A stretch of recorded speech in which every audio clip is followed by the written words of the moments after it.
I have been enjoying this beautiful scene. I am at Lavender at Stonegate Farms with Sarah Bader, and Sarah, the fields just look gorgeous. Oh, thank you. Really nice. Well, we're going to be talking about culinary lavender today, and I think that's really a cool trend these days, and you have some lovely things we're going to talk about, but let's talk about plants first. Okay. Because I think people, you know, they know lavender, but which ones do I pick to cook with or bake with? Sure. Well, like you said, lavender's been a really big trend in cooking lately. They're finding out that it's very versatile because not only can you use it with savory dishes like meats and veggies and things, but you can also use it in baked goods.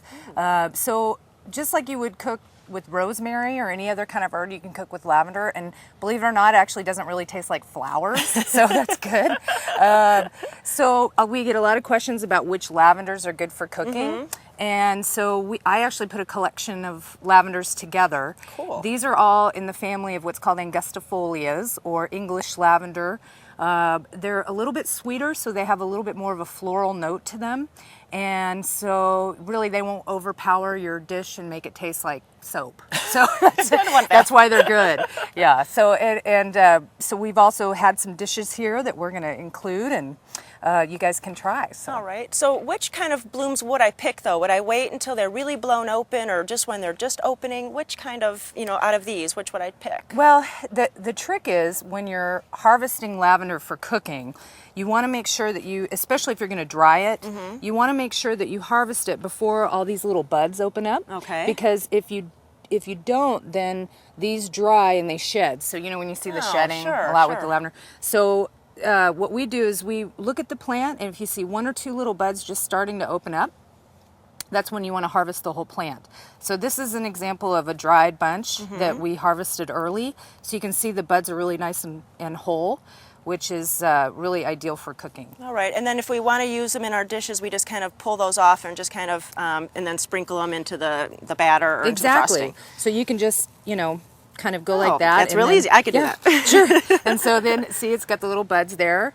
And some of the recipes call for whole buds, some of them called for chopped. Oh. So it'll release the flavor. But when you're cooking with dried lavender, understand that a little goes a long way, because obviously the dried makes it more condensed, whereas with any other herb, if you use fresh, you can use more of the fresh rather than the dried. So. Okay. And you don't use the leaves at all? Only the No. flowers? Yeah, just the flowers. So, and you don't want to use the stems either. Okay. But one trend that's kind of interesting that I've noticed, a lot of people, if they want to add a smoky flavor to their meats, what they'll do is they'll take the stems of the lavender after they've taken the buds off, soak it in water, and you put it in your grill, and it adds kind of a lavender smoky flavor to your meats when you have it on the grill. Oh, I love that. Well, I need to try these cookies, and so while I'm eating these, you're going to talk about these other packages that you have here, because you've really come up with some really great combinations. Yeah. So two others that as well as the culinary lavender, there's two others that we've come up with. Within the family of lavender, there's another species called Lavender exintermedia, or lavandins, which when you think about lavender in France, that's the kind that you would visualize, the long-stemmed. So this is 6 different lavenders in the lavandin family that you can try. We've got a white, we've got a navy blue, we've got very fragrant, so there's just a nice collection. And then another cooking trend, of course, some of you may have heard of it, is called herbes de Provence. So it's a really nice mix of Mediterranean herbs that you can use for cooking.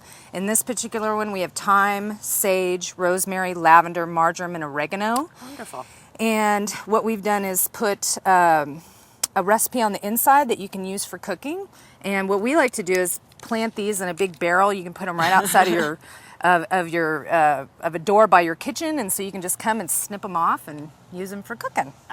Well, this cookie was just so lovely, and I know that the recipe is in with the 6-packs, or you can go on the website and see it. Correct. Or come out here. You have to come out and experience this. It's just wonderful. Maybe there's some treats once in a while, but there's all this information out here with Sarah. So thank you so much. It's so much information. Oh, you're welcome. Thanks for coming out, Judy.